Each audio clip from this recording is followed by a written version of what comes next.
માધ્યમમાં પ્રકાશ સુરેખ પથ પર ગતિ કરતો જોવા મળે છે। જ્યારે પ્રકાશ એક પારદર્શક માધ્યમમાંથી બીજા પારદર્શક માધ્યમમાં પ્રવેશે છે ત્યારે શું થાય છે? શું તે હજુ પણ સુરેખ પથ પર ગતિ કરે છે કે પોતાની દિશા બદલે છે? ચાલો આપણે આપણા રોજબરોજના કેટલાક અનુભવો યાદ કરીએ। તમે જોયું હશે કે પાણી ભરેલ ટેન્ક અથવા તળાવની સપાટી ઉપર તરફ ખસેલી એટલે કે ઊંચકાયેલી દેખાય છે। તે જ રીતે એક કાચના લંબઘનને મુદ્રિત સાહિત્ય એટલે કે પ્રિન્ટેડ સાહિત્ય પર રાખી લંબઘનની ઉપરથી જોતા અક્ષર ઉપર તરફ ખસેલા જોવા મળે છે। આવું કેમ થાય છે? તમે પાણી ભરેલ ગ્લાસમાં અંશતઃ ડૂબાડેલ પેન્સિલ જોઈ છે? તે હવા તથા પાણીના આંતરપૃષ્ઠ એટલે કે પાણીની ઉપરની સપાટી પાસે વાંકી વળેલી જણાય છે। તમે એ પણ જોયું હશે કે કાચના ગ્લાસમાં રાખેલ લીંબુ તેના વાસ્તવિક માપ કરતાં મોટું દેખાય છે। આ અનુભવો એટલે કે અવલોકનોની સમજૂતી તમે કેવી રીતે આપશો? ચાલો આપણે પાણીમાં અંશતઃ ડૂબેલી પેન્સિલ વાંકી દેખાવાના કિસ્સા પર વિચાર કરીએ। પેન્સિલના પાણીમાં ડૂબેલા ભાગ પરથી તમારી સુધી પહોંચતા પ્રકાશના કિરણો પેન્સિલના પાણીથી બહાર રહેલા ભાગની સરખામણીમાં અલગ દિશામાંથી આવતા જણાય છે। તેના કારણે પેન્સિલ વાંકી વળેલી જણાય છે। આ જ કારણસર અક્ષરોની ઉપર કાચનો સ્લેબ એટલે કે કાચનું ચોસલું રાખીને જોતા તે ઉપર તરફ ખસેલા જણાય છે। જો પાણીને બદલે કેરોસીન કે ટર્પેન્ટાઇન જેવા અન્ય કોઈ પ્રવાહીનો ઉપયોગ કરીએ તો પેન્સિલ આટલી જ વાંકી જણાશે? જુઓ, પાણી કરતાં કેરોસીનમાં અને કેરોસીન કરતાં ટર્પેન્ટાઇનમાં પેન્સિલ વધુ વાંકી દેખાય છે। આમ આપણે કહી શકીએ કે માધ્યમોની અલગ અલગ જોડ માટે આ અસરની માત્રા અલગ અલગ છે। આ જ કારણે જો આપણે કાચના લંબઘનને બદલે પારદર્શક પ્લાસ્ટિકના લંબઘનનો ઉપયોગ કરીએ તો ત્યારે પણ અક્ષરો અલગ ઊંચાઈ પર ખસેલા જણાશે। આ અવલોકનો દર્શાવે છે કે પ્રકાશ બધા માધ્યમોમાં એક જ દિશામાં ગતિ કરતો નથી। એવું જોવા મળે છે કે જ્યારે પ્રકાશના કિરણો એક માધ્યમમાંથી બીજા માધ્યમમાં ત્રાંસી રીતે પ્રવેશે ત્યારે તેમના પ્રસરણની દિશા બદલાઈ જાય છે। આ ઘટનાને પ્રકાશનું વક્રીભવન કહે છે। આ ઘટનાને વિસ્તારપૂર્વક સમજવા માટે ચાલો આપણે કેટલીક પ્રવૃત્તિઓ કરીએ। પ્રવૃત્તિ: પાણી ભરેલ ડોલના તળિયે એક સિક્કો મૂકો। તમારી આંખોને પાણીની સપાટી ઉપર એક બાજુ રાખીને સિક્કાને એક જ પ્રયત્નમાં ઉઠાવવાનો પ્રયત્ન કરો। શું તમે સિક્કો ઉઠાવવામાં સફળ થાવ છો? ના। હવે આ પ્રવૃત્તિનું પુનરાવર્તન કરો। તમે એક જ પ્રયત્નમાં આ કરવામાં સફળ કેમ થતા નથી? સિક્કાને પ્રથમ પ્રયત્ને પાણીમાંથી પકડી બહાર લાવવો અઘરો છે, કારણ કે આપણને સિક્કો પાણીમાં તેના સ્થાનથી થોડો ઉપર દેખાય છે। તમારા મિત્રોને આ પ્રવૃત્તિ કરવાનું કહો। તમે અનુભવશો કે તમારા મિત્રો પણ એક જ પ્રયત્ને સિક્કો ઉઠાવવામાં સફળ થતા નથી। પ્રવૃત્તિ: એક મોટા છીછરા કટોરાને ટેબલ પર રાખી તેમાં એક સિક્કો મૂકો। કટોરાથી ધીરે ધીરે દૂર જાઓ। જેવો સિક્કો દેખાવાનો બંધ થાય તરત જ અટકી જાઓ। આ જ સ્થિતિમાં સ્થિર રહી સિક્કાને જોવાનો પ્રયત્ન ચાલુ રાખો અને તમારા મિત્રને ખૂબ જ કાળજીપૂર્વક સિક્કો હલે નહીં તેમ કટોરામાં ધીરે ધીરે પાણી ઉમેરવાનું કહો। જુઓ, જેમ જેમ કટોરામાં પાણી ઉમેરાતું જાય છે તેમ તેમ સિક્કો દેખાવા લાગે છે અને અંતે સિક્કો એ જ સ્થિતિમાં ફરીથી દેખાવા લાગે છે। આ કેવી રીતે શક્ય બને? કટોરામાં પાણી ભરતા સિક્કો ફરીથી દેખાવા લાગે છે। પ્રકાશના વક્રીભવનને કારણે સિક્કો પોતાની વાસ્તવિક સ્થિતિથી થોડો ઉપર ખસેલો જોવા મળે છે। પ્રવૃત્તિ. ટેબલ પર રાખેલ એક સફેદ કાગળના પાના પર શાહીની જાડી સીધી રેખા દોરો. આ રેખા પર એક કાચના ચોસલાને એવી રીતે મૂકો કે તેની કોઈ એક ધાર આ રેખા સાથે કોઈ ખૂણો બનાવે. ચોસલાની નીચે આવેલ રેખાના ભાગને બાજુઓ પરથી જુઓ. તમને શું દેખાય છે? શું કાચના ચોસલાની નીચેની રેખા ધારો એટલે કે કિનારીઓ પાસે વાંકી વળેલી દેખાય છે? હા, કાચના ચોસલાની નીચેની રેખા ધારો પાસે વાંકી વળેલી જોવા મળે છે. હવે કાચના ચોસલાને એવી રીતે રાખો કે જેથી તે રેખાને લંબ હોય. હવે તમને શું દેખાય છે? શું કાચના ચોસલાની નીચે રેખાનો ભાગ વાંકો વળેલો દેખાય છે? હા, આ કિસ્સામાં પણ કાચના ચોસલાની નીચે રેખાનો ભાગ વાંકો વળેલો દેખાય છે. રેખાને કાચના ચોસલાની ઉપરથી જુઓ. શું ચોસલાની નીચે રહેલ રેખાનો ભાગ ઉપર ખસેલો જણાય છે? હા, ચોસલાની નીચે રહેલ રેખાનો ભાગ ઉપર ખસેલો જણાય છે. પ્રકાશના વક્રીભવનને કારણે ચોસલાની નીચે રહેલ રેખાનો ભાગ ઉપર ખસેલો જણાય છે. કાચના લંબઘન ચોસલામાંથી પ્રકાશનું વક્રીભવન. કાચના લંબઘન ચોસલામાંથી થતા પ્રકાશના વક્રીભવનને સમજવા માટે ચાલો આપણે એક પ્રવૃત્તિ કરીએ. પ્રવૃત્તિ. ડ્રોઈંગ બોર્ડ પર ડ્રોઈંગ પિનોની મદદથી એક સફેદ કાગળનું પાનું લગાડો. કાગળના પાના પર મધ્યમાં એક લંબઘન ચોસલાને મૂકો. પેન્સિલથી લંબઘનની સીમાઓ દોરો. તેને ABCD નામ આપો. 4 એક સમાન ટાંકણીઓ લો. 2 ટાંકણીઓ ધારો કે E તથા F ઉર્ધ્વ સમતલમાં એવી રીતે લગાડો કે જેથી તેમને જોડતી રેખા AB ધાર સાથે કોઈ ખૂણો બનાવે. ટાંકણીઓ E તથા F ના પ્રતિબિંબોને વિરુદ્ધ સપાટી પરથી જુઓ. બીજી 2 ટાંકણીઓ ધારો કે G તથા H ને એવી રીતે લગાડો કે જેથી આ ટાંકણીઓ તથા E અને F ના પ્રતિબિંબ એક સીધી રેખા પર આવેલા હોય. ટાંકણીઓ તથા લંબઘનને દૂર કરો. ટાંકણીઓ E તથા F ની અણીઓના સ્થાનને જોડો તથા આ રેખાને AB સુધી લંબાવો. ધારો કે EF AB ને બિંદુ O પાસે મળે છે. આ જ રીતે ટાંકણીઓ G તથા H ની અણીઓના સ્થાનને જોડો તથા મળતી રેખાને CD ધાર સુધી લંબાવો. ધારો કે HG CD ને O ડેશ પાસે મળે છે. O તથા O ડેશ ને જોડો. EF ને પણ P સુધી લંબાવો, જેને અહીં તૂટક રેખા વડે દર્શાવેલ છે. આ પ્રવૃત્તિમાં તમે નોંધો કે પ્રકાશનું કિરણ બિંદુ O તથા O ડેશ પાસે પોતાની દિશા બદલે છે. નોંધો કે બંને બિંદુ O તથા O ડેશ બે પારદર્શી માધ્યમોને છૂટા પાડતી સપાટીઓ પર આવેલા છે. ધાર O પાસે AB ને લંબ NN ડેશ દોરો તથા O ડેશ બિંદુએ CD ને લંબ MM ડેશ દોરો. બિંદુ O પાસે પ્રકાશનું કિરણ પાતળા માધ્યમમાંથી ઘટ્ટ માધ્યમમાં એટલે કે હવામાંથી કાચમાં પ્રવેશે છે. અહીં નોંધો કે પ્રકાશનું કિરણ લંબ તરફ વાંકું વળે છે. બિંદુ O ડેશ પાસે પ્રકાશનું કિરણ કાચમાંથી હવામાં એટલે કે ઘટ્ટ માધ્યમમાંથી પાતળા માધ્યમમાં પ્રવેશે છે. અહીં પ્રકાશનું કિરણ લંબથી દૂર જાય છે.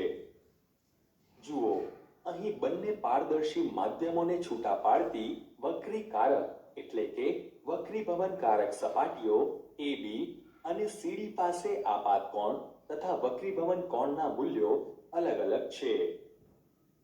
ઈઓ કિરણ સપાટી એ બી પર ત્રાંસુ આપાત થાય છે તેને આપાત કિરણ કહે છે. ઓ ડેશ વક્રીભૂત કિરણ છે તથા ઓ ડેશ એચ નિર્ગમન કિરણ છે. તમે જોઈ શકો છો કે નિર્ગમન કિરણ આપાત કિરણની દિશાને સમાંતર છે. આવું કેમ થાય છે? કાચના લંબઘન ચોસલાની સામસામેની સપાટીઓ AB તથા CD કે જે અનુક્રમે હવા કાચ આંતરપૃષ્ઠ તથા કાચ હવા આંતરપૃષ્ઠ છે તેની પર પ્રકાશના કિરણના વાંકા વળવાનું પ્રમાણ સમાન અને વિરુદ્ધ હોય છે. આ જ કારણસર નિર્ગમન કિરણ આપાત કિરણને સમાંતર હોય છે. જો કે પ્રકાશનું કિરણ થોડું બાજુ પર ખસે છે. જો પ્રકાશનું કિરણ બે માધ્યમોને છૂટા પાડતી સપાટી પર લંબરૂપે આપાત થાય તો શું થશે? જો પ્રકાશનું કિરણ બે માધ્યમોની આંતર સપાટીને લંબરૂપે આપાત થાય તો પ્રકાશનું કિરણ વાંકું વળતું નથી અને તે સીધી રેખામાં ગતિ કરે છે. હવે તમે પ્રકાશના વક્રીભવનથી પરિચિત છો. પ્રકાશના એક પારદર્શક માધ્યમમાંથી બીજા પારદર્શક માધ્યમમાં પ્રવેશ કરતી વખતે તેના વેગમાં થતા ફેરફારને કારણે વક્રીભવનની ઘટના બને છે. પ્રયોગો દર્શાવે છે કે પ્રકાશનું વક્રીભવન નિશ્ચિત નિયમોને આધીન થાય છે. પ્રકાશના વક્રીભવનના નિયમો નીચે પ્રમાણે છે. 1. આપાત કિરણ, વક્રીભૂત કિરણ અને બે માધ્યમોની આંતર સપાટીને આપાત બિંદુએ દોરેલો લંબ એક જ સમતલમાં હોય છે. 2. પ્રકાશના આપેલ રંગ તથા માધ્યમોની આપેલ જોડ માટે આપાત કોણના સાઇન અને વક્રીભૂત કોણના સાઇનનો ગુણોત્તર અચળ રહે છે. આ નિયમ સ્નેલના નિયમ તરીકે ઓળખાય છે. જો આપાત કોણ I અને વક્રીભૂત કોણ R હોય તો sin I upon sin R is equal to અચળ. આ અચળ મૂલ્યને પ્રથમ માધ્યમની સાપેક્ષે બીજા માધ્યમનો વક્રીભવનાંક એટલે કે રિફ્રેક્ટિવ ઇન્ડેક્સ કહે છે. ચાલો વક્રીભવનાંક વિશે થોડું વિસ્તારપૂર્વક અધ્યયન કરીએ. વક્રીભવનાંક. તમે અગાઉ અભ્યાસ કરી ચૂક્યા છો કે જ્યારે પ્રકાશનું ત્રાંસુ કિરણ એક પારદર્શક માધ્યમમાંથી બીજા પારદર્શક માધ્યમમાં પ્રવેશ કરે છે ત્યારે બીજા માધ્યમમાં તે પોતાની દિશા બદલે છે. આપેલ કોઈ બે માધ્યમોની જોડ માટે થતા દિશાના પરિવર્તનની માત્રા એટલે કે પરિવર્તનના પ્રમાણને વક્રીભવનાંકના પદમાં રજૂ કરવામાં આવે છે, જે સમીકરણ sin I upon sin R is equal to અચળમાં જમણી બાજુ આવતો અચળ છે. જુદા જુદા માધ્યમોમાં પ્રકાશના પ્રસરણની સાપેક્ષ ઝડપ તરીકે ઓળખાતી મહત્વપૂર્ણ ભૌતિક રાશિ સાથે વક્રીભવનાંકને સાંકળી શકાય છે. તેવું જોવા મળે છે કે જુદા જુદા માધ્યમોમાં પ્રકાશ જુદી જુદી ઝડપે પ્રસરણ પામે છે. પ્રકાશ શૂન્ય અવકાશમાં સૌથી વધુ 3 × 10⁸ મીટર પર સેકન્ડની ઝડપે ગતિ કરે છે. હવામાં પ્રકાશની ઝડપ શૂન્યાવકાશની સાપેક્ષે સહેજ ઓછી હોય છે, જ્યારે કાચ કે પાણીમાં તે નોંધપાત્ર પ્રમાણમાં ઘટે છે. ચાલો બે માધ્યમની જોડ માટે વક્રીભવનાંકનું મૂલ્ય અને તે બંને માધ્યમોમાં પ્રકાશની ઝડપ એકબીજા સાથે કેવો સંબંધ ધરાવે છે તે જોઈએ.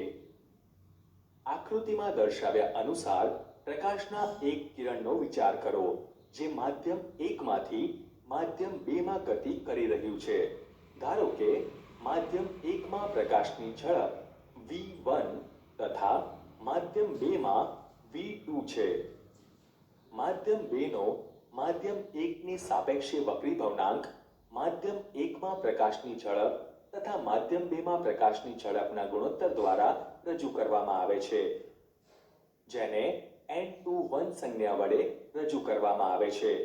તેને સમીકરણના સ્વરૂપે નીચે પ્રમાણે રજૂ કરી શકાય. n21 is equal to માધ્યમ 1 માં પ્રકાશની ઝડપ ભાગ્યા માધ્યમ 2 માં પ્રકાશની ઝડપ is equal to v1 upon v2. આ જ દલીલ મુજબ માધ્યમ 1 નો માધ્યમ 2 ની સાપેક્ષે વક્રીભવનાંક n12 વડે દર્શાવાય છે. તે નીચે પ્રમાણે આપી શકાય. n12 ઇઝ ઇક્વલ ટુ માધ્યમ 2 માં પ્રકાશની ઝડપ ભાગ્યા માધ્યમ 1 માં પ્રકાશની ઝડપ is equal two v2 upon v1. જો માધ્યમ 1 શૂન્ય અવકાશ કે હવા હોય તો માધ્યમ 2 નો વક્રીભવનાંક શૂન્ય અવકાશની સાપેક્ષે ગણાય છે. તેને માધ્યમનો નિરપેક્ષ વક્રીભવનાંક કહે છે, જેને ફક્ત n2 વડે દર્શાવાય છે. જો હવામાં પ્રકાશની ઝડપ c હોય અને માધ્યમમાં ઝડપ v હોય તો માધ્યમનો વક્રીભવનાંક nm નીચે પ્રમાણે આપી શકાય. nm ઇઝ ઇક્વલ ટુ હવામાં પ્રકાશની ઝડપ ભાગ્યા માધ્યમમાં પ્રકાશની ઝડપ is equal two c upon v. માધ્યમના નિરપેક્ષ વક્રીભવનાંકને ફક્ત વક્રીભવનાંક કહે છે. કોષ્ટકમાં કેટલાક માધ્યમોના વક્રીભવનાંકો દર્શાવેલ છે. કોષ્ટક પરથી તમે જોઈ શકો છો કે પાણીનો વક્રીભવનાંક Nw ઇઝ ઇક્વલ ટુ 1.33 છે. તેનો અર્થ એ થયો કે હવામાં પ્રકાશની ઝડપ તથા પાણીમાં પ્રકાશની ઝડપનો ગુણોત્તર 1.33 છે. તે જ રીતે ક્રાઉન કાચનો વક્રીભવનાંક Ng ઇઝ ઇક્વલ ટુ 1.52 છે. આ પ્રકારની માહિતી ઘણી જગ્યાએ ઉપયોગી થાય છે. જો કે તમારે આ માહિતી યાદ રાખવાની જરૂર નથી. કોષ્ટક પરથી નોંધો કે પ્રકાશીય દ્રષ્ટિએ વધુ ઘટ્ટ માધ્યમ વધુ દળ ઘનતા ધરાવતું હોય તે જરૂરી નથી. ઉદાહરણ તરીકે કેરોસીનનો વક્રીભવનાંક પાણી કરતાં વધારે હોવાથી તે પ્રકાશીય દ્રષ્ટિએ પાણી કરતાં વધુ ઘટ્ટ છે, છતાં તેની દળ ઘનતા પાણી કરતાં ઓછી છે. વધુ જાણવા જેવું, કોઈ માધ્યમ દ્વારા પ્રકાશને વક્રીભૂત કરવાની ક્ષમતાને તેની પ્રકાશીય ઘનતા દ્વારા પણ રજૂ કરી શકાય છે. પ્રકાશીય ઘનતામાં ચોક્કસ સૂચિતાર્થ છે, તે દળ ઘનતા જેવું જ નથી. આ પ્રકરણમાં આપણે પાતળું માધ્યમ તથા ઘટ્ટ માધ્યમ શબ્દોનો ઉપયોગ કરીએ છીએ. વાસ્તવમાં તેનો અર્થ અનુક્રમે પ્રકાશીય પાતળું માધ્યમ તથા પ્રકાશીય ઘટ્ટ માધ્યમ થાય છે.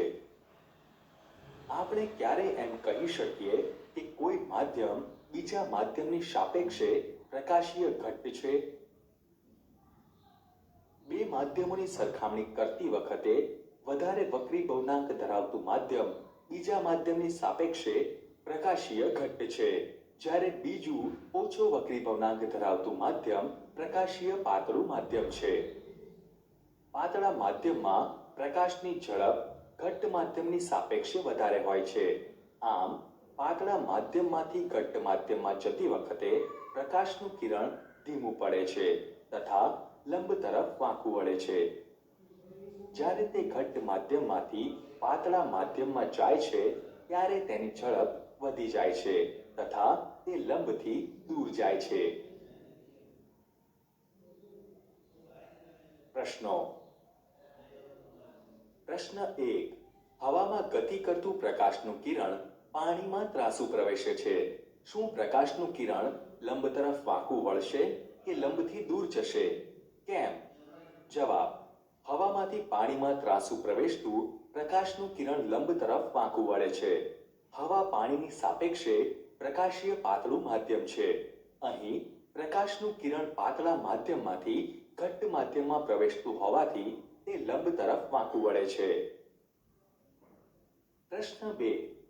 પ્રકાશ હવામાંથી 1.50 વક્રીભવનાંક ધરાવતી કાચની પ્લેટમાં પ્રવેશે છે. કાચમાં પ્રકાશની ઝડપ કેટલી હશે? શૂન્યાવકાશમાં પ્રકાશની ઝડપ 3 × 10⁸ મીટર પર સેકન્ડ છે. જવાબ.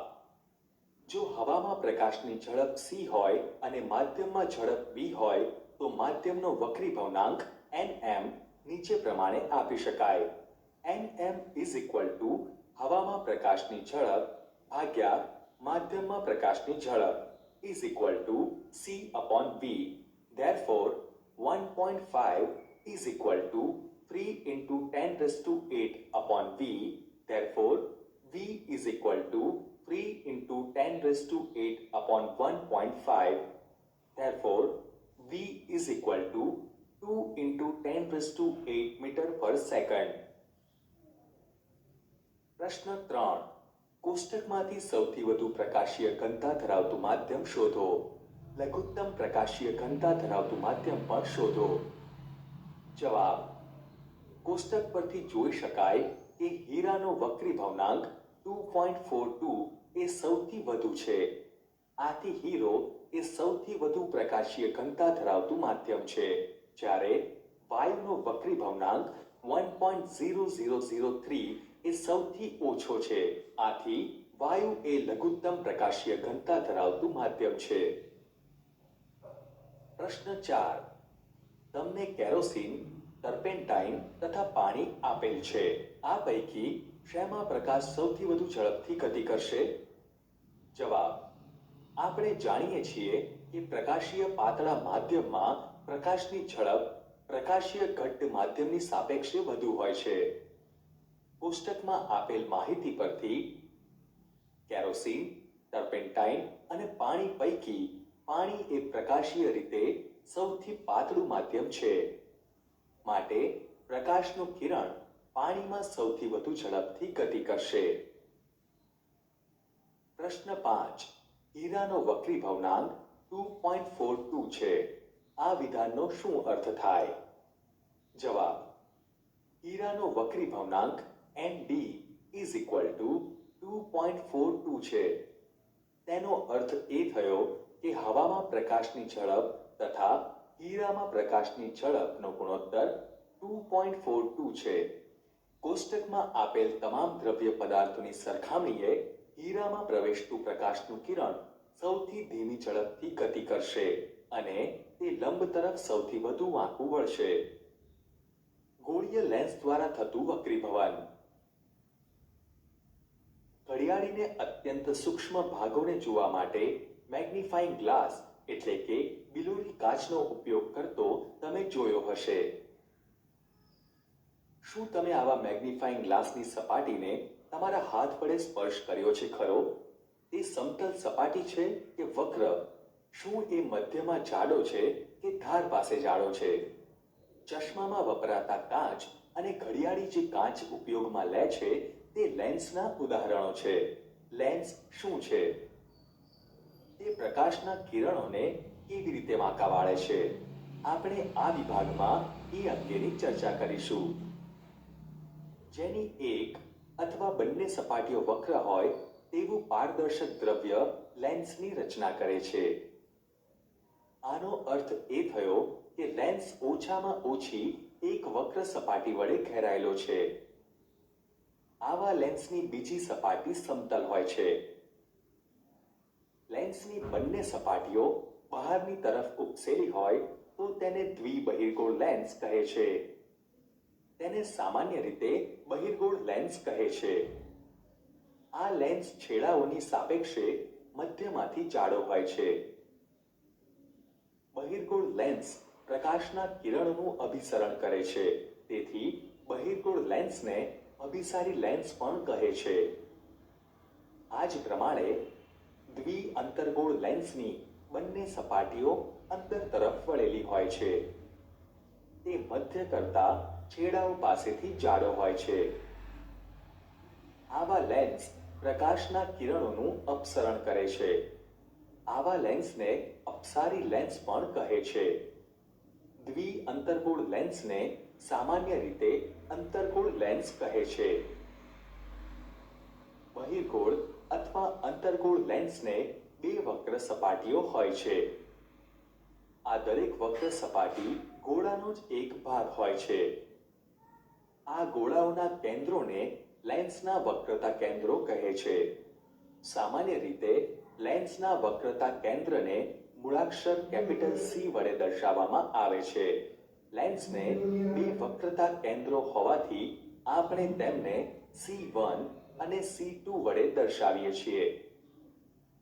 લેન્સના બંને વક્રતા કેન્દ્રોમાંથી પસાર થતી કાલ્પનિક રેખાને તેની મુખ્ય અક્ષ કહે છે. લેન્સના કેન્દ્ર બિંદુને તેનું પ્રકાશીય કેન્દ્ર કહે છે. તેને સામાન્ય રીતે મૂળાક્ષર O વડે દર્શાવાય છે. લેન્સના પ્રકાશીય કેન્દ્રમાંથી પસાર થતું પ્રકાશનું કિરણ કોઈ પણ પ્રકારનું વિચલન અનુભવ્યા સિવાય પસાર થાય છે. ગોળીય લેન્સની વર્તુળાકાર કિનારીના અસરકારક વ્યાસને લેન્સનું મુખ એટલે કે એપર્ચર કહે છે. આપણે આ પ્રકરણમાં આપણી ચર્ચા એવા જ લેન્સ પૂરતી મર્યાદિત રાખીશું કે જેનું મુખ એટલે કે એપર્ચર તેની વક્રતા ત્રિજ્યા કરતા ઘણું નાનું હોય. આવા લેન્સને નાના મુખવાળા પાતળા લેન્સ કહે છે. જ્યારે લેન્સ પર પ્રકાશના સમાંતર કિરણો આપાત કરવામાં આવે છે ત્યારે શું થાય છે આ સમજવા માટે ચાલો એક પ્રવૃત્તિ કરીએ. પ્રવૃત્તિ. ચેતવણી. આ પ્રવૃત્તિ કરતી વખતે સૂર્યને સીધો નરી આંખે કે લેન્સમાંથી જોવો નહીં. એમ કરવાથી તમારી આંખને નુકસાન થઈ શકે છે. બહિર્ગોળ લેન્સને સૂર્ય તરફ રાખીને હાથ વડે પકડી રાખો. એક કાગળ પર સૂર્યમાંથી આવતા કિરણોને કેન્દ્રિત કરી સૂર્યનું તીક્ષ્ણ અને પ્રકાશિત પ્રતિબિંબ મેળવો. આ સ્થિતિમાં કાગળ અને લેન્સને થોડો સમય પકડી રાખો. કાગળનું નિરીક્ષણ કરતા રહો. શું થાય છે? કેમ? શું તમને અગાઉ અંતર્ગોળ અરીસા માટે કરેલ આવી જ પ્રવૃત્તિ યાદ આવી? કાગળ ધુમાડો ઉત્પન્ન કરી સળગવાનું શરૂ કરે છે. થોડા સમય પછી તેમાં આગ પણ લાગી શકે છે. આવું શાથી થયું? સૂર્યમાંથી આવતો પ્રકાશ સમાંતર કિરણો રચે છે. આ કિરણો બહિર્ગોળ લેન્સ દ્વારા કાગળ પરના એક તીવ્ર પ્રકાશિત ટપકા પર કેન્દ્રિત થયેલ છે. ખરેખર તમને કાગળ પર મળતું પ્રકાશિત ટપકું એ સૂર્યનું વાસ્તવિક પ્રતિબિંબ છે. સૂર્યપ્રકાશના આ બિંદુ પાસે થતા કેન્દ્રીકરણે ઉષ્મા ઉત્પન્ન કરી. તેના કારણે કાગળ સળગી ઉઠે છે. હવે આપણે લેન્સના મુખ્ય અક્ષને સમાંતર કિરણો ધ્યાનમાં લઈશું. આવા કિરણોને તમે લેન્સમાંથી પસાર કરશો તો શું થશે? અહીં બહિર્ગોળ લેન્સ તથા અંતર્ગોળ લેન્સ માટે આકૃતિ દર્શાવેલ છે. બહિર્ગોળ લેન્સના કિસ્સાને ધ્યાનપૂર્વક જુઓ. મુખ્ય અક્ષને સમાંતર એવા અનેક કિરણો લેન્સ પર આપાત થાય છે. આ કિરણો લેન્સમાંથી વક્રીભવન પામ્યા બાદ મુખ્ય અક્ષ પર એક બિંદુ પાસે કેન્દ્રિત થાય છે. મુખ્ય અક્ષ પરના આ બિંદુને લેન્સનું મુખ્ય કેન્દ્ર કહે છે. ચાલો હવે અંતર્ગોળ લેન્સ માટેની ક્રિયા જોઈએ. અંતર્ગોળ લેન્સના કિસ્સાને ધ્યાનપૂર્વક જુઓ. મુખ્ય અક્ષને સમાંતર એવા અનેક કિરણો લેન્સ પર આપાત થાય છે. આ કિરણો લેન્સમાંથી વક્રીભવન પામી મુખ્ય અક્ષ પરના કોઈ એક બિંદુમાંથી અપસરણ પામતા હોય તેમ જણાય છે. મુખ્ય અક્ષ પરના આ બિંદુને અંતર્ગોળ લેન્સનું મુખ્ય કેન્દ્ર કહે છે. જો તમે લેન્સની બીજી બાજુએથી સમાંતર કિરણો પસાર કરો તો તમને વિરુદ્ધ બાજુ લેન્સનું બીજું મુખ્ય કેન્દ્ર મળશે. લેન્સના મુખ્ય કેન્દ્રને દર્શાવવા માટે સામાન્ય રીતે મૂળાક્ષર કેપિટલ F નો ઉપયોગ થાય છે. જો કે લેન્સને બે મુખ્ય કેન્દ્રો હોય છે. તેમને F1 અને F2 વડે દર્શાવાય છે. પ્રકાશીય કેન્દ્રથી મુખ્ય કેન્દ્ર સુધીના અંતરને લેન્સની કેન્દ્ર લંબાઈ કહે છે. કેન્દ્ર લંબાઈને દર્શાવવા માટે મૂળાક્ષર સ્મોલ f નો ઉપયોગ થાય છે. તમે બહિર્ગોળ લેન્સની કેન્દ્ર લંબાઈ કેવી રીતે શોધશો? અગાઉની પ્રવૃત્તિ કે જેમાં બહિર્ગોળ લેન્સ વડે સૂર્યનું પ્રતિબિંબ મેળવ્યું હતું તે પુનઃ યાદ કરો. આ પ્રવૃત્તિમાં લેન્સના સ્થાન અને સૂર્યના પ્રતિબિંબના સ્થાન વચ્ચેનું અંતર લેન્સની આશરે કેન્દ્ર લંબાઈ f આપે છે. લેન્સ દ્વારા પ્રતિબિંબની રચના. લેન્સ પ્રકાશનું વક્રીભવન કરીને પ્રતિબિંબ રચે છે. લેન્સ લેન્સ પ્રતિબિંબ કેવી રીતે રચે છે, તેનો પ્રકાર કેવો છે, ચાલો પહેલા આપણે બહિર્ગોળ લેન્સ માટે આનો અભ્યાસ કરીએ. પ્રવૃત્તિ. એક બહિર્ગોળ લેન્સ લો. અગાઉ કરેલ પ્રવૃત્તિ પ્રમાણે બહિર્ગોળ લેન્સ વડે કાગળ પર સૂર્યનું તીક્ષ્ણ પ્રતિબિંબ મેળવી લેન્સની આશરે કેન્દ્ર લંબાઈ શોધો. આ કેન્દ્ર લંબાઈનું મૂલ્ય નોંધી લો. એક લાંબા ટેબલ પર ચોક વડે 5 સમાંતર રેખાઓ એવી રીતે દોરો કે ક્રમિક રેખાઓ વચ્ચેનું અંતર લેન્સની કેન્દ્ર લંબાઈ જેટલું હોય. લેન્સને લેન્સ સ્ટેન્ડમાં રાખીને સ્ટેન્ડને મધ્યમાં આવેલી રેખા પર એવી રીતે ગોઠવો કે જેથી લેન્સનું પ્રકાશીય કેન્દ્ર બરોબર રેખા પર આવે. લેન્સની બંને બાજુએ આવેલી રેખાઓ અનુક્રમે લેન્સના F અને 2F ને અનુરૂપ છે. આ રેખાઓને અનુક્રમે 2F1, F1, F2 અને 2F2 વડે દર્શાવો. એક સળગતી મીણબત્તીને ડાબી બાજુ 2F1 થી ઘણા દૂર અંતરે ગોઠવો. લેન્સની બીજી તરફ તેનું સ્પષ્ટ અને તીક્ષ્ણ પ્રતિબિંબ પડદા પર મેળવો. તમે જોશો કે પ્રતિબિંબ વસ્તુ કરતાં ખૂબ નાનું અને ઉલટું મળે છે. પ્રતિબિંબ પડદા પર મેળવી શકાયું, આથી તે વાસ્તવિક છે. અહીં પડદો 2F2 અને F2 વચ્ચે મુખ્ય કેન્દ્ર F2 ની ખૂબ નજીક છે. આમ આપણે કહી શકીએ કે પ્રતિબિંબ F2 ની ખૂબ નજીક એટલે કે લગભગ F2 પર મળે છે. હવે મીણબત્તીને 2F1 થી થોડી જ દૂર મૂકો અને પડદાને આગળ પાછળ કરી મીણબત્તીની જ્યોતનું સ્પષ્ટ અને તીક્ષ્ણ પ્રતિબિંબ મેળવો. તમે જોશો કે પ્રતિબિંબ વસ્તુ કરતાં નાનું છે તથા ઉલટું મળે છે. પ્રતિબિંબ પડદા પર મેળવી શકાયું, આથી તે વાસ્તવિક છે. અહીં પડદાનું સ્થાન F2 અને 2F2 ની વચ્ચે છે. આથી આપણે એવું કહી શકીએ કે પ્રતિબિંબનું સ્થાન F2 અને 2F2 ની વચ્ચે છે. હવે મીણબત્તીને 2F1 પર મૂકો અને અગાઉ મુજબ પડદાને આગળ પાછળ કરી મીણબત્તીની જ્યોતનું સ્પષ્ટ અને તીક્ષ્ણ પ્રતિબિંબ મેળવો. તમે જોશો કે પ્રતિબિંબ વસ્તુ જેટલા પરિમાણનું છે તથા ઉલટું મળે છે. પ્રતિબિંબ પડદા પર મેળવી શકાયું, આથી તે વાસ્તવિક છે. અહીં પ્રતિબિંબ વક્રતા કેન્દ્ર 2F2 પર મળે છે. મીણબત્તીને 2F1 અને F1 ની વચ્ચે મૂકી અગાઉની પ્રવૃત્તિનું પુનરાવર્તન કરો.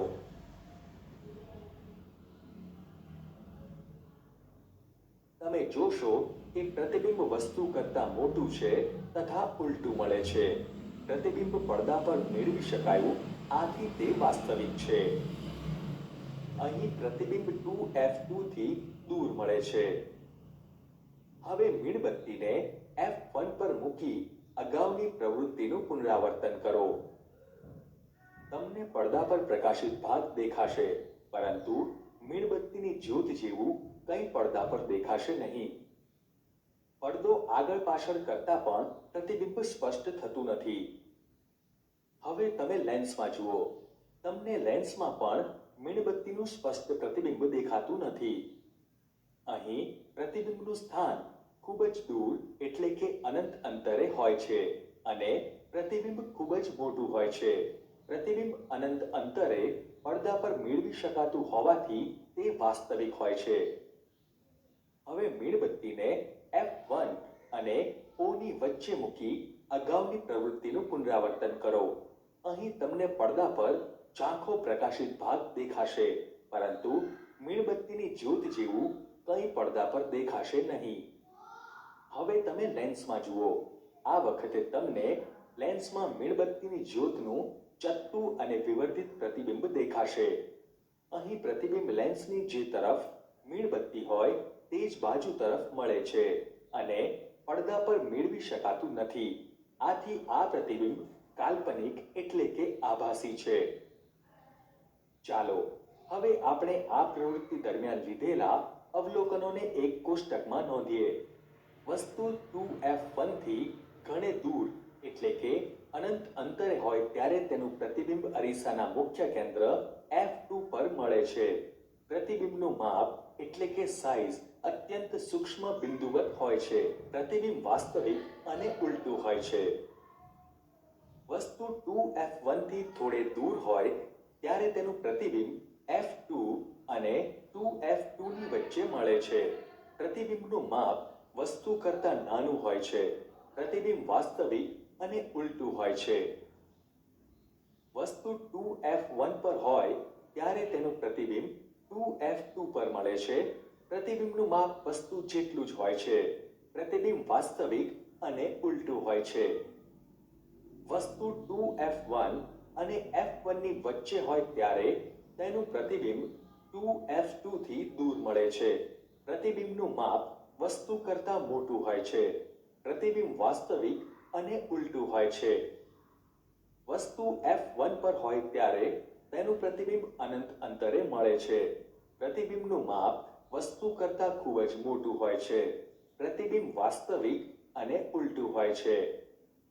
વસ્તુ f1 અને O ની વચ્ચે હોય ત્યારે તેનું પ્રતિબિંબ અરીસાની પાછળ મળે છે. પ્રતિબિંબનું માપ વસ્તુ કરતાં મોટું હોય છે. પ્રતિબિંબ આભાસી અને ચત્તું હોય છે. ચાલો હવે અંતર્ગોળ લેન્સ માટે પ્રતિબિંબનો પ્રકાર, સ્થાન અને સાપેક્ષ માપ એટલે કે સાપેક્ષ પરિમાણનો અભ્યાસ કરવા માટેની પ્રવૃત્તિ કરીએ. પ્રવૃત્તિ. એક અંતર્ગોળ લેન્સ લો. તેને લેન્સ સ્ટેન્ડ પર મૂકો. સળગતી મીણબત્તીને લેન્સની કોઈ એક તરફ મૂકો. લેન્સની બીજી તરફથી લેન્સ મારફતે પ્રતિબિંબનું અવલોકન કરો. પ્રતિબિંબને પડદા પર મેળવવાનો પ્રયત્ન કરો. તમે જોશો કે પડદાને લેન્સની બીજી તરફ મૂકી તેને આગળ પાછળ કરતા મીણબત્તીની જ્યોતનું સ્પષ્ટ પ્રતિબિંબ પડદાના કોઈ પણ સ્થાન માટે મળતું નથી. હવે પ્રતિબિંબને સીધું લેન્સમાંથી જુઓ. અહીં પ્રતિબિંબ વસ્તુ કરતાં નાનું, ચત્તું અને મીણબત્તી લેન્સની જે તરફ હોય તે જ બાજુ તરફ મળે છે. પ્રતિબિંબ પડદા પર મેળવી શકાતું નથી, આથી પ્રતિબિંબ આભાસી છે. મીણબત્તીને લેન્સથી દૂર ખસેડો. તમે જોશો કે લેન્સમાં દેખાતું મીણબત્તીનું પ્રતિબિંબ પહેલા કરતાં નાનું મળે છે. આવી જ રીતે મીણબત્તીને લેન્સથી વધુ દૂર ખસેડતા લેન્સમાં દેખાતું મીણબત્તીનું પ્રતિબિંબ પહેલા કરતાં નાનું થતું જાય છે અને મીણબત્તીને લેન્સથી ઘણે દૂર મૂકવામાં આવે ત્યારે પ્રતિબિંબ અત્યંત સૂક્ષ્મ બને છે. આ પ્રવૃત્તિનો સારાંશ કોષ્ટકમાં આપેલ છે. આ પ્રવૃત્તિ પરથી તમે શું નિષ્કર્ષ તારવ્યો? વસ્તુનું સ્થાન ગમે ત્યાં હોય તો પણ અંતર્ગોળ લેન્સ હંમેશા આભાસી, ચત્તું અને નાનું પ્રતિબિંબ આપે છે. કિરણાકૃતિના ઉપયોગ દ્વારા લેન્સ વડે રચાતા પ્રતિબિંબનું નિરૂપણ. આપણે લેન્સ વડે રચાતા પ્રતિબિંબને કિરણાકૃતિ દ્વારા પણ દર્શાવી શકીએ. કિરણાકૃતિ આપણને લેન્સ વડે રચાતા પ્રતિબિંબનો પ્રકાર, સ્થાન અને સાપેક્ષ માપ જાણવામાં હંમેશા મદદરૂપ થાય છે. લેન્સ માટે કિરણાકૃતિ દોરવા માટે આપણે વક્ર અરીસાની જેમ જ નીચેના પૈકી કોઈ પણ બે કિરણોને ધ્યાનમાં લઈશું. 1.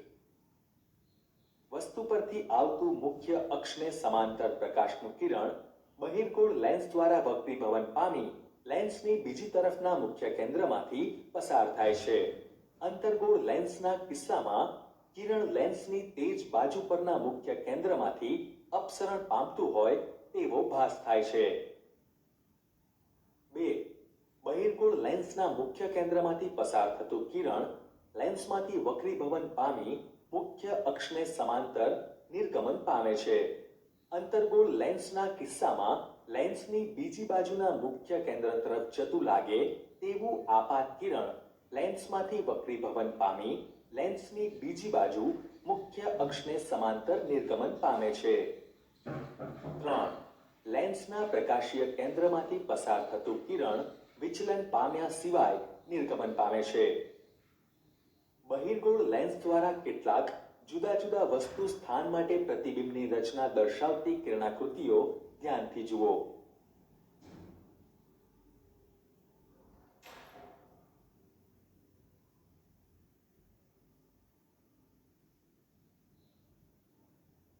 હવે અંતર્ગોળ લેન્સ દ્વારા કેટલાક જુદા જુદા વસ્તુ સ્થાન માટે પ્રતિબિંબની રચના દર્શાવતી કિરણાકૃતિઓ ધ્યાનથી જુઓ. ગોળીય લેન્સ માટે સંજ્ઞા પ્રણાલી. લેન્સ માટે આપણે ગોળીય અરીસા માટે ઉપયોગમાં લીધેલ સંજ્ઞા પ્રણાલીને જ અનુસરીશું. તમામ અંતરોને લેન્સના પ્રકાશીય કેન્દ્ર O પાસેથી માપવામાં આવે છે. સંજ્ઞા પ્રણાલી પ્રમાણે બહિર્ગોળ લેન્સની કેન્દ્ર લંબાઈ ધન અને અંતર્ગોળ લેન્સની કેન્દ્ર લંબાઈ ઋણ છે. લેન્સના મુખ્ય અક્ષને યામ પદ્ધતિની x અક્ષ x' તરીકે લેવામાં આવે છે. આ સંજ્ઞા પદ્ધતિ નીચે પ્રમાણે છે. 1. વસ્તુ હંમેશા લેન્સની ડાબી બાજુ રાખવામાં આવે છે. એનો અર્થ એ થયો કે વસ્તુ પરથી આવતો પ્રકાશ લેન્સ પર ડાબી બાજુથી આપાત થાય છે. 2. બધા જ અંતરો લેન્સના પ્રકાશીય કેન્દ્ર O થી મુખ્ય અક્ષને સમાંતર માપવામાં આવે છે. 3. લેન્સના પ્રકાશીય કેન્દ્ર O થી જમણી બાજુ એટલે કે +x દિશામાં માપેલ બધા જ અંતરો ધન અને લેન્સના પ્રકાશીય કેન્દ્ર O થી ડાબી બાજુ એટલે કે -x દિશામાં માપેલ બધા જ અંતરો ઋણ ગણવામાં આવે છે. 4. મુખ્ય અક્ષને લંબરૂપે ઉપરની તરફ એટલે કે +y દિશામાં માપેલ અંતર કે ઊંચાઈ ધન લેવામાં આવે છે. 5. મુખ્ય અક્ષને લંબરૂપે નીચેની તરફ એટલે કે -y દિશામાં માપેલ અંતર કે ઊંચાઈ ઋણ લેવામાં આવે છે. લેન્સનું સૂત્ર મેળવવા તેમજ તેને સંબંધિત દાખલાના ઉકેલ માટે આ સંજ્ઞા પદ્ધતિનો ઉપયોગ કરવામાં આવે છે.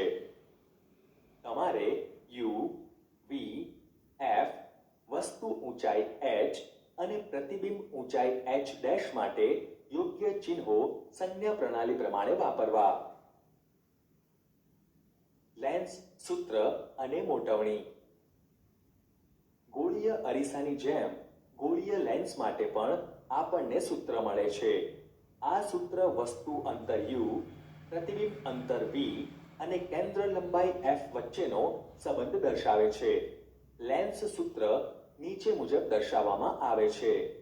1/v - 1/u = 1/f. ઉપર દર્શાવેલ લેન્સ સૂત્ર વ્યાપક અને કોઈપણ ગોળીય લેન્સની કોઈપણ સ્થિતિ માટે સાચું છે. લેન્સ સંબંધિત દાખલાઓ ગણતી વખતે જુદી જુદી રાશિઓના મૂલ્યો મૂકતી વખતે સંજ્ઞા બાબતે યોગ્ય કાળજી રાખવી જરૂરી છે. મોટવણી. લેન્સ દ્વારા મળતી મોટવણી ગોળીય અરીસાથી મળતી મોટવણી જેમ જ પ્રતિબિંબની ઊંચાઈ અને વસ્તુની ઊંચાઈના ગુણોત્તર વડે વ્યાખ્યાયિત કરવામાં આવે છે. તેને મૂળાક્ષર m વડે દર્શાવવામાં આવે છે. જો વસ્તુની ઊંચાઈ h અને લેન્સ વડે મળતા પ્રતિબિંબની ઊંચાઈ h' હોય તો લેન્સ દ્વારા મળતી મોટવણી m = પ્રતિબિંબની ઊંચાઈ ભાગ્યા વસ્તુની ઊંચાઈ h' પરથી મળે છે. લેન્સની મોટવણી વસ્તુ અંતર u અને પ્રતિબિંબ અંતર v સાથે પણ સંબંધિત છે. આ સંબંધ નીચે મુજબ આપવામાં આવે છે. મોટવણી m = h' v/u. ઉદાહરણ. એક અંતર્ગોળ લેન્સની કેન્દ્ર લંબાઈ 15 સેન્ટીમીટર છે. વસ્તુને લેન્સથી કેટલા અંતરે રાખવી જોઈએ કે જેથી તેનું પ્રતિબિંબ લેન્સથી 10 સેન્ટીમીટર દૂર મળે. લેન્સ દ્વારા મળતી મોટવણી પણ શોધો.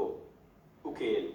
અંતર્ગોળ લેન્સ દ્વારા મળતું પ્રતિબિંબ હંમેશા આભાસી, ચટ્ટુ, અને લેન્સથી વસ્તુ તરફની બાજુએ જ મળે છે. પ્રતિબિંબ અંતર v is equal two -10 centimetre. કેન્દ્ર લંબાઈ f is equal two -15 centimetre. વસ્તુ અંતર u શોધવું. હવે 1/v - 1/u is equal to 1/f. Therefore, 1/u is equal to 1/v minus 1/f.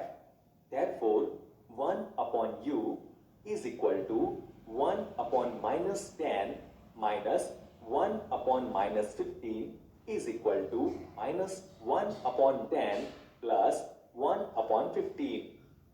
Therefore, 1/u is equal to -3 plus 2/30 is equal to 1/-30. Therefore, u is equal to -30 centimetre. આમ વસ્તુ અંતર 30 centimetre મળે છે. મોટવણી m is equal to v/u. m is equal to -10 centimetre upon -30 centimetre is equal to 1/3 is nearly equal to +0.33. ધન સંજ્ઞા દર્શાવે છે કે પ્રતિબિંબ આભાસી અને ચત્તુ છે તથા પ્રતિબિંબનું માપ વસ્તુના માપ કરતા ત્રીજા ભાગનું છે. ઉદાહરણ 2 સેન્ટીમીટર ઊંચાઈની એક વસ્તુને 10 સેન્ટીમીટર કેન્દ્ર લંબાઈના બહિર્ગોળ લેન્સની મુખ્ય અક્ષ પર અક્ષને લંબ રહે તે રીતે મૂકેલી છે. લેન્સથી વસ્તુનું અંતર 15 સેન્ટીમીટર છે. પ્રતિબિંબનો પ્રકાર, સ્થાન અને પરિમાણ શોધો. તેની મોટવણી પણ શોધો. ઉકેલ. વસ્તુની ઊંચાઈ h is equal to +2.0 centimetre. કેન્દ્ર લંબાઈ f is equal to +10 centimetre. વસ્તુ અંતર u is equal to -15 centimetre. પ્રતિબિંબ અંતર v શોધવું. પ્રતિબિંબની ઊંચાઈ h' શોધવી. હવે 1/v minus 1/u is equal to 1/f. Therefore, 1/v is equal to 1/u plus 1/f. Therefore, 1/v is equal to 1/-15 plus 1/10 is equal to -1/15 plus 1/10. Therefore, 1/v is equal to -2 plus 3/30 is equal to 1/30. Therefore, v is equal to +30 centimetre. vની ધન સંજ્ઞા દર્શાવે છે કે પ્રતિબિંબ પ્રકાશીય કેન્દ્રની બીજી તરફ 30 સેન્ટીમીટર જેટલા અંતરે રચાશે. પ્રતિબિંબ વાસ્તવિક અને ઉલટું છે. મોટવણી m is equal to h' is equal to v/u. Therefore, h' is equal to h into v/u. પ્રતિબિંબની ઊંચાઈ h' is equal to 2 into 30 centimetre upon -15 centimetre is equal to -4.0 centimetre. મોટવણી m is equal to v/u. Therefore, m is equal to +30 centimetre upon -15 centimetre is equal to -2. m અને h' ના ઋણ ચિહ્નો દર્શાવે છે કે પ્રતિબિંબ વાસ્તવિક અને ઉલટું છે. તે મુખ્ય અક્ષની નીચે તરફ રચાય છે. આમ 4 સેન્ટીમીટર ઊંચાઈનું વાસ્તવિક ઉલટું પ્રતિબિંબ લેન્સની બીજી તરફ 30 સેન્ટીમીટર અંતરે રચાય છે. પ્રતિબિંબ 2 ગણું મોટું છે. લેન્સનો પાવર. તમે શીખી ગયા છો કે પ્રકાશ કિરણોનું અભિસરણ કે અપસરણ કરવાની લેન્સની ક્ષમતાનો આધાર તેની કેન્દ્ર લંબાઈ પર છે. દાખલા તરીકે, ટૂંકી કેન્દ્ર લંબાઈનો બહિર્ગોળ લેન્સ પ્રકાશના કિરણોને મોટા કોણે વાંકા વાળે છે અને તેમને પ્રકાશીય કેન્દ્રની નજીક કેન્દ્રિત કરે છે. આ જ પ્રમાણે ટૂંકી કેન્દ્ર લંબાઈનો અંતર્ગોળ લેન્સ મોટી કેન્દ્ર લંબાઈના લેન્સ કરતા વધારે અપસરણ કરે છે. પ્રકાશના કિરણોના અભિસરણ કે અપસરણનું પ્રમાણ લેન્સના પાવરના પદમાં દર્શાવવામાં આવે છે. લેન્સની કેન્દ્ર લંબાઈના વ્યસ્તને લેન્સના પાવર તરીકે વ્યાખ્યાયિત કરવામાં આવે છે. તેને મૂળાક્ષર કેપિટલ P વડે દર્શાવવામાં આવે છે. F કેન્દ્ર લંબાઈ ધરાવતા લેન્સનો power P is equal to 1/f. લેન્સના પાવરનો SI એકમ ડાયોપ્ટર છે. તેને મૂળાક્ષર કેપિટલ D વડે દર્શાવવામાં આવે છે. જો F ને મીટરમાં દર્શાવવામાં આવે તો પાવરને ડાયોપ્ટરમાં દર્શાવાય છે. આમ 1 ડાયોપ્ટર એ એવા લેન્સનો પાવર છે કે જેની કેન્દ્ર લંબાઈ 1 મીટર હોય. 1 dioptre is equal to 1 metre inverse. તમે એ નોંધ્યું હશે કે બહિર્ગોળ લેન્સનો પાવર ધન અને અંતર્ગોળ લેન્સનો પાવર ઋણ છે. ઓપ્ટિશિયન શુદ્ધિકારક લેન્સને પાવર વડે દર્શાવે છે.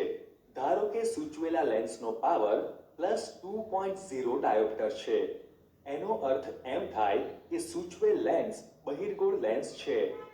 આ લેન્સની કેન્દ્ર લંબાઈ +0.5 મીટર છે. આ જ પ્રમાણે -2.5 ડાયોપ્ટરના લેન્સની કેન્દ્ર લંબાઈ -0.40 મીટર છે. આ લેન્સ અંતર્ગોળ છે. વધુ જાણવા જેવું. ઘણા પ્રકાશીય ઉપકરણોમાં એક કરતાં વધારે લેન્સ હોય છે. પ્રતિબિંબની મોટવણી તથા તીક્ષ્ણતા વધારવા માટે લેન્સનું સંયોજન કરવામાં આવે છે.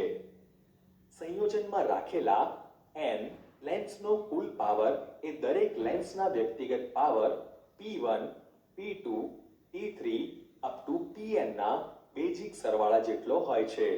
Therefore, P is equal to P1 plus P2 plus P3 plus up to Pn. આંખના ડોક્ટરો માટે કેન્દ્ર લંબાઈની જગ્યાએ લેન્સોના પાવરનો ઉપયોગ ઘણો અનુકૂળ રહે છે. આંખની તપાસ કરતી વખતે ડોક્ટર ટેસ્ટિંગ માટેની ચશ્માની ફ્રેમમાં જાણીતા પાવરના જુદા જુદા શુદ્ધિકારક લેન્સ સંપર્કમાં મૂકે છે. ડોક્ટર જરૂરી લેન્સના પાવરની ગણતરી સાદો બૈજિક સરવાળો કરીને કરે છે. ઉદાહરણ તરીકે +2.0 ડાયોપ્ટર અને +0.25 ડાયોપ્ટરના બે લેન્સોનું સંયોજન +2.25 ડાયોપ્ટરના એક જ લેન્સને સમતુલ્ય છે. એક લેન્સ દ્વારા ઉદ્ભવતી પ્રતિબિંબની કેટલીક ક્ષતિઓને ઘટાડવા માટે લેન્સોના પાવરના સાદા સરવાળાના ગુણધર્મનો ઉપયોગ લેન્સ તંત્રની રચનામાં કરી શકાય છે. એક કરતાં વધારે લેન્સ સંપર્કમાં હોય તેવું લેન્સ તંત્ર કેમેરા, માઇક્રોસ્કોપ અને ટેલિસ્કોપના વસ્તુકાચમાં ઉપયોગી છે. પ્રશ્નો. પ્રશ્ન 1. લેન્સના એક ડાયોપ્ટર પાવરની વ્યાખ્યા આપો. જવાબ. 1 મીટર કેન્દ્ર લંબાઈ ધરાવતા બહિર્ગોળ લેન્સનો પાવર 1 ડાયોપ્ટર કહેવાય. પ્રશ્ન 2. એક બહિર્ગોળ લેન્સ દ્વારા એક સોયનું વાસ્તવિક અને ઉલટું પ્રતિબિંબ લેન્સથી 50 સેન્ટીમીટર દૂર મળે છે. જો પ્રતિબિંબનું પરિમાણ વસ્તુના પરિમાણ જેટલું જ મળતું હોય તો સોયને બહિર્ગોળ લેન્સથી કેટલી દૂર રાખેલી હશે? લેન્સનો પાવર પણ શોધો. જવાબ. આપણે જાણીએ છીએ કે બહિર્ગોળ લેન્સના વક્રતા કેન્દ્ર પર મૂકેલ વસ્તુનું પ્રતિબિંબ તેના જેટલા જ પરિમાણનું અને તેના જેટલા જ અંતરે એટલે કે લેન્સની બીજી બાજુના વક્રતા કેન્દ્ર પર મળે છે. અહીં સોયનું સાચું અને ઉલટું પ્રતિબિંબ લેન્સની બીજી બાજુએ 50 સેન્ટીમીટર દૂર મળે છે. માટે સોયને બહિર્ગોળ લેન્સની ડાબી બાજુએ 50 સેન્ટીમીટર દૂર મૂકેલી હોવી જોઈએ. એટલે કે 2f is equal to 50 centimeter.